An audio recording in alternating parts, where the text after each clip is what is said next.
저는 서울대학교 야생동물학 연구실에서 멧돼지 생태를 연구하고 있는 이성민이라고 합니다. 저는 멧돼지 생태를 주로 연구를 하는데요. 지금 한 7년에서 8년 정도 연구를 하고 있습니다. 멧돼지가 도심에 출몰하는 도심 출몰 연구, 농경지에서 농작물 피해를 주는 농작물 피해 연구를 병행해서 하고 있습니다.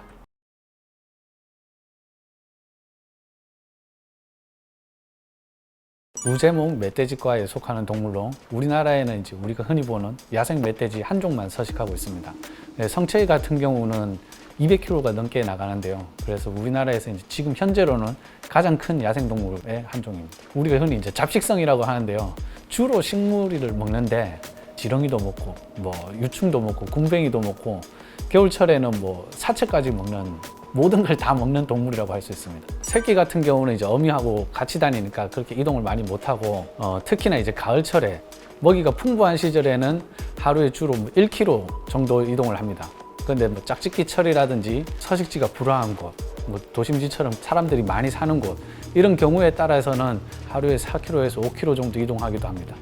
멧돼지는 환경에 대한 적응력이 뛰어나가지고 우리나라 전국에 다 살고 있고, 특히나 제주도에도 지금 살고 있어서 한라산 주변으로 멧돼지와 노루 등 농작물 피해를 주는 주요한 종으로 지금 꼽히고 있습니다. 멧돼지는 이제 주로 12월부터 2월까지 암수가 짝짓기를 해서 4월, 6월달 사이에 새끼를 놓는데요. 평균적으로 우리가 보통 4마리에서 5마리 정도를 생각하고 있습니다. 지금 우리나라에서는 이제 수렵을 자주 하기 때문에 보통 한 3, 4년이 거의 오래 사는 경우고, 7년, 8년 같은 경우는 있긴 있지만 보기 되게 힘듭니다. 근데 이미 3, 4년만 돼도 3, 4살 정도만 돼도 체중이 150kg 정도가 되기 때문에 엄청 크다고 볼 수 있죠.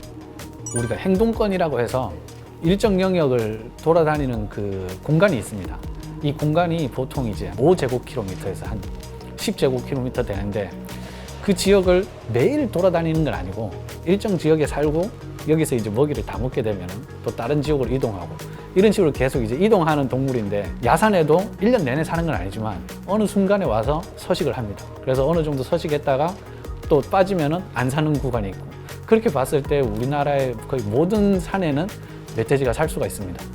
그 도심 주변에 살 때 또 먹이를 먹으러 갔다가 길을 잃는다든지 하면은 또 도심으로 출몰해가지고 TV까지 나오는 그런 사태가 발생을 하죠. 일단 산에서 봤을 때는 굳이 우리가 특이한 행동을 하지 않아도 멧돼지가 우선적으로 먼저 도망을 갑니다.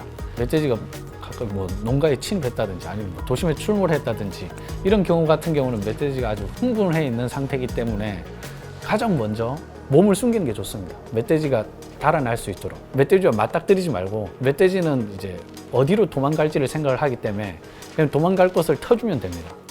가을철에 이제 가장 많이 먹어 놓는 시기인데, 이때는 이제 산의 먹이보다 농작물 같은 먹이가 더 쉽게 배를 채우고 더 고에너지입니다. 그래서 그런 먹이를 더 선호할 수밖에 없는데, 이럴 경우에 농가 주변 저지되어 있기 때문에 멧돼지가 계속 산에서 내려오게 됩니다.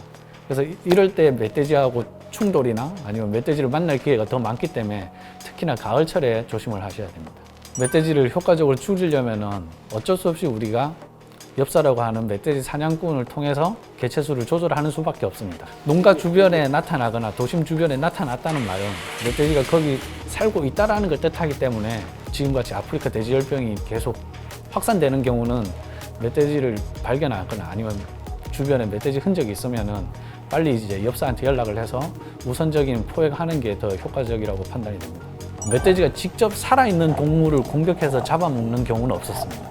멧돼지는 주로 이제 사체를 먹는 동물인데, 여름에는 빨리빨리 썩으니까 여름에는 먹지 않습니다. 겨울철에 다른 먹이가 없어졌을 때 사체를 먹는 경우가 종종 발견되고, 제 연구에서도 멧돼지 위 내용물에서 고라니 발이 나오는 경우도 제법 있었습니다. 만약에 혹시 동물 사체를 겨울철에 농가 주변에 버리기 시작하면은 멧돼지가 그것 때문에 농가 주변에 더 유인될 수도 있습니다. 농가 자체의 사체 처리도 멧돼지하고 야생동물과의 관계에서 되게 중요합니다. 우리가 이제 주로 잘못 알고 있는 게, 멧돼지가 이제 가을철에 먹이가 부족해서 내려온다 이런 속설이 많은데, 실질적으로 가을철에 산속에 먹이 많습니다. 1년 중에 가장 많을 때가 가을철인데, 그럼에도 불구하고 이제 멧돼지가 계속 내려온다는 거는 먹이가 부족해서가 아니고, 멧돼지는 농작물, 음식물 쓰레기 이런 산의 음식보다 더 좋아하는 음식이 있기 때문에 그걸 노리고 내려오는 겁니다. 그래서 이걸 어떻게 보면은 산에 아무리 먹이가 많다 하더라도 가을철에 내려오는 걸 막을 수가 없습니다. 그런 관점에서 보면은 우리가 멧돼지 피해를 어느 정도 감내해야 될 수준이 있는 거고, 그 감내할 수준으로 가려면은 개체수를 줄이는 길밖에 없겠죠.